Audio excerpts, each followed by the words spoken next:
Are more taxes coming to residents in Allegheny County, Pennsylvania to make up for a nearly $1.5 billion pension shortfall? Welcome back to the States. I'm Greg Bishop. Allegheny County officials say they may ask taxpayers to help fill a $1.4 billion hole in its pension plan. But the plan's own investment strategy has helped to deepen its looming insolvency, according to investigations by the Center Square. Investigative reporter Mark Stricherz joins us now to talk about his latest. Mark, $1.4 billion of unfunded pension liability for a county government, that's quite the figure. I'm seeing that the fund's only about, 30 to 40% funded, depending on which figures you look at. But how exactly did the county get to this point? Well, it had a 100% funding about 25 years ago, and they got basically more retirees and inactive participants and less money. And that's one key reason. Another key reason is they basically pension officials made poor investments, as my story documents. Yeah, it's pretty remarkable when you look at the rationale given in a recent report you review. $1.4 billion deficit from 2009 to 2024. And they're saying that inadequate employer contributions added to almost $300 million of that $1.4 billion deficit. Again, the exact total there, $295.9 million.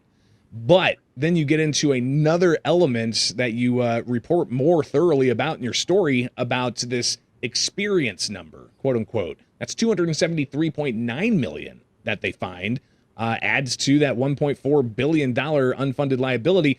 What's this experience line all about? Experience is a catch-all term for poor investments, basically, and too much investing in private equity, which has long-term contracts. You don't invest in private equity for a couple of months or days like you would with the stock. It's for years and sometimes decades. So Allegheny County is stuck with a lot of private equity investments that have maybe not gone quite belly up, but have lost money from where they are. It's not like the losses right now, but like one of this Draper Triangle Fund, it has $13 million. The county invested in it overall, and it's only got $8 million left. So that's $5 million, basically a shortfall. So if they cashed out now, then they would lose $5 million. That's just indicative of the larger problem in Allegheny County that as I talked with the county solicitor, he said, yeah, we just stuck with these bad investments. Basically, he said, with private equity, we went whole hog. Went strongly in them in 2015, and now we're gotta wait till the investments are done. Yeah, just to give people a bit more to chew on here about these two particular private equity investment firms, Draper Triangle Ventures III, and also you've got PLSG Accelerator. And looking at some of those figures there, $13.5 million invested, $8.4 million in distributions and value.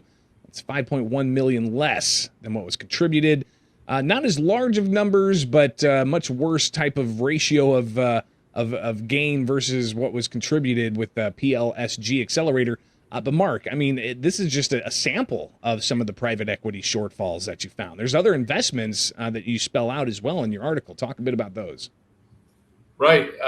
So as I kind of mentioned earlier, 2015, the Allegheny County went strongly in private equity, while some municipalities like Philadelphia were reducing their allocation or the amount of money they put in private equity, but Allegheny went in more. And actually, overall, the Allegheny County's investments in private equity have gone up by 8.5%.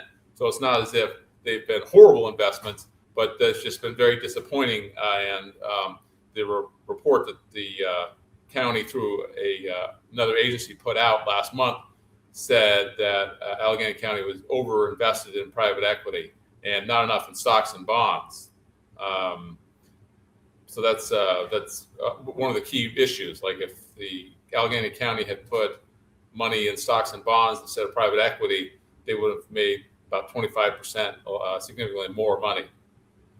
Mark, it's quite the number of different types of managers that you were able to find through public records requests and other reports. Talk a bit about that too, because it's not just like they've got 5 different fund managers. We're talking dozens.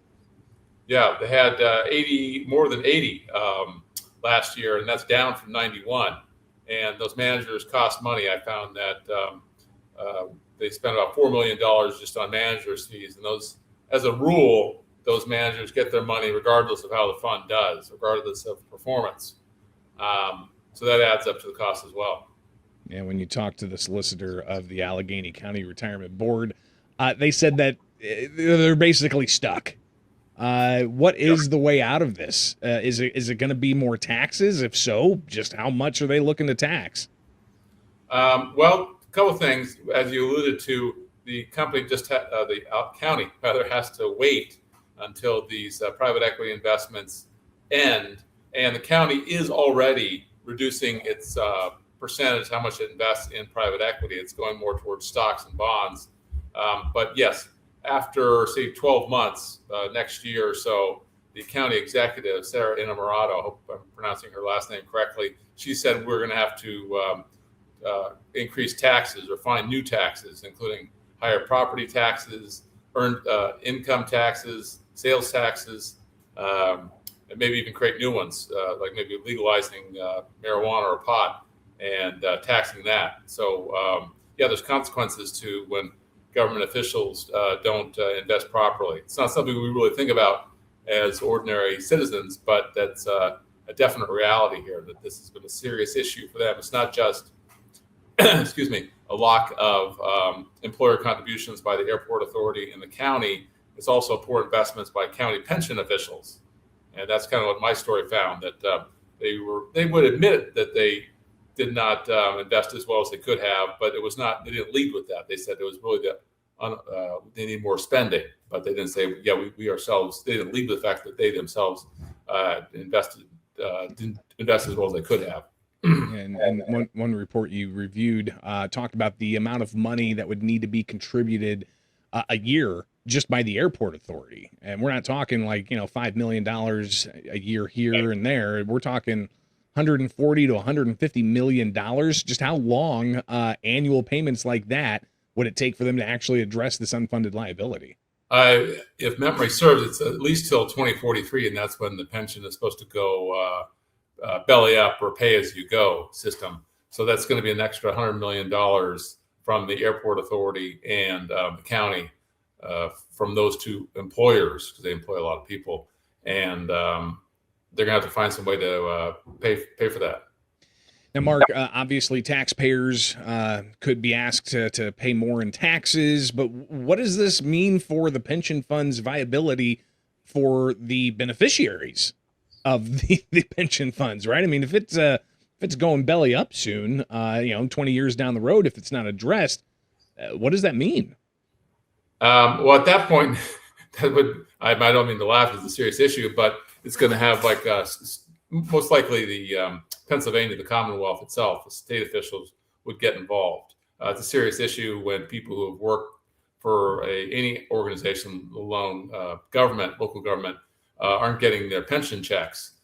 So at that point, something's going to step in. But yeah, no, there needs to be serious reform. I talked with one pension expert, Leonard Gilroy from the Reason Foundation. He said he characterized Allegheny County's pension problem as a red light that's flashing over and out.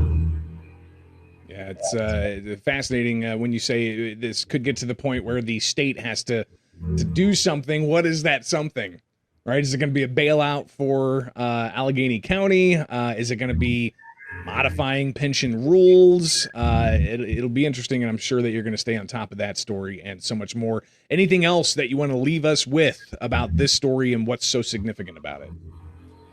Well, this is a problem for counties and local governments that haven't paid things forward and have too many recipients. They have about 12,300, 400, it depends, active and inactive participants, and just a number of problems, including poor investments, are going to pay a price down the line. And yeah, so it won't be this generation, but the next generation that could may not at risk of getting no pension. I mean, that's a serious issue, so it's kind of unlikely to happen. But yeah, bailout, you might say all cards are on the table.